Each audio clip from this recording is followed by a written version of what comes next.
Hello and welcome to my channel. I'm Tiffany, a retired librarian turned homeschool mom. And in this video, we're going to introduce my review of John Flanigan's The Ranger's Apprentice series. Now, this is middle to high school fantasy. Definitely what you consider high fantasy, minus the magic. There's no real magic here. This book focuses on battle tactics. And different battle tactics and strategies. It follows mostly the young ranger's apprentice, Will, who literally, I think he's only apprenticed for books 1 through 4 and then 7, because he jumps back and forth. So how I'm going to review these books. Originally, I did in fact review every single individual books, which is 1 through 11 on their own. But then I realized that some of these books were in groupings, and so I decided to reshoot. So if you see a few differences, it's because I literally reshot some of these and do combinations of complete stories. So book 1 is on its own. Books 2 through 4 are a completed story with the Burning Bridge, the Icebound Land, and the Battle for Scandia as a complete grouping. And then books 5 and 6 are also a grouping, and that's the Sorcerer of the North and the Siege of McDraw. And then book 7, which actually fits between books 4 and 5, stands on its own. And then what on earth are these? The exact title here, let me pull these up. Where on earth are they? The Kings of Clamel and then Holt's Peril. Those two work together, and then the next 2 books, The Emperor of, oh dear, I'm going to butcher this, Ninhaja, works on its own, as do The Lost Stories, which is a series of kind of short stories that basically fill in some of the gaps and add some more information to the stories of this. So again, this series is very battle tactic heavy, and it's medieval battle tactics, focusing, at least in the beginning, on a mixture of the Celts and the British and the Scottish and Vikings. So Vikings are brought into here. They're called the Scandians, but it's his Viking stand-ins. And that pretty much covers the books 1 through 7. Book 8 and 9, again, you're looking similar, more medieval battle tactics. Clamel, which might be based on France, but again, this is still kind of what you would consider almost dramatic, or the old English kind of battle tactics where you're working in different areas. They do touch on the Mongol hordes in book 4, and then he does some Japanese samurai and some Romans in book 10. And then he does more African and Bedouin tribes in book 7. So, and then he's going around the world looking at a lot of various different battle tactics. And that's where that's the core of this book. They were written by Flanigan when his son was about 12, and to essentially encourage him to read. So similar to the Percy Jackson books in purpose, to extent, by basically the author's intent. Both are fathers who were trying to encourage their children, particularly their sons, to read.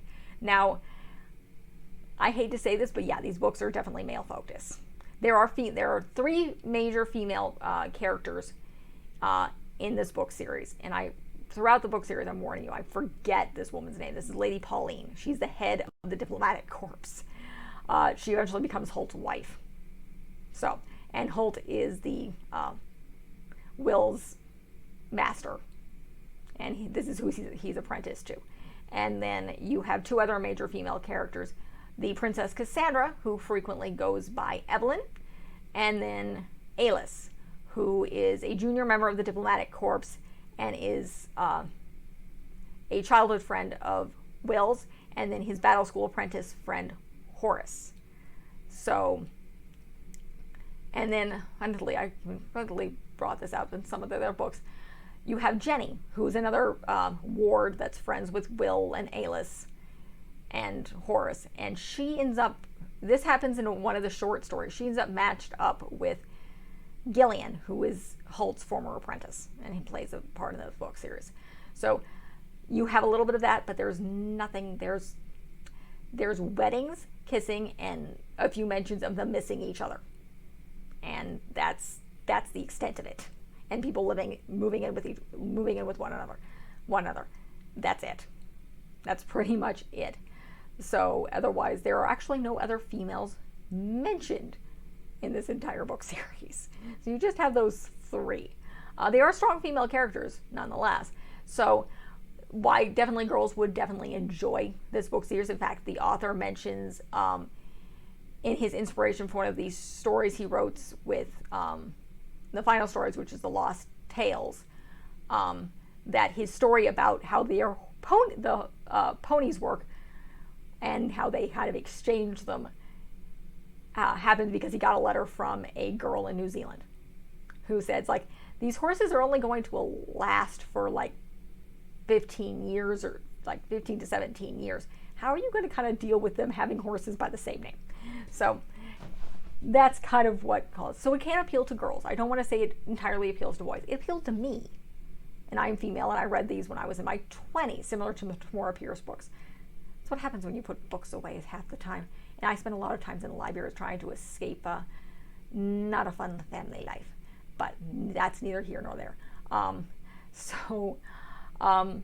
highly recommend the series. I will link the author's page in the description. He has a lot of stuff. He has 2 more series that go along with this. You have the Royal Ranger, which I think goes back in time, and I have not read these yet. So yeah, he has the Royal Rangers, which, let's see. No, this still is definitely going forward. So this is talking about other people. So he has this series, and then he has the Brother Band Chronicles, which is, by the looks of it, he has a couple of books here, and this is what's alluded to in the very end, that last books of short stories, which almost sets this up as a real world. He has a framing device there, which is very, very interesting, but I will get to that in that review. So I highly recommend these book series, otherwise I wouldn't be covering them.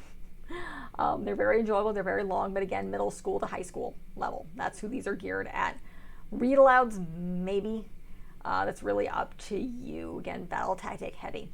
And yes, death is mentioned, and there is risk involved. You're not sure whether or not some people are going to live or die, and drugs are mentioned in book 3.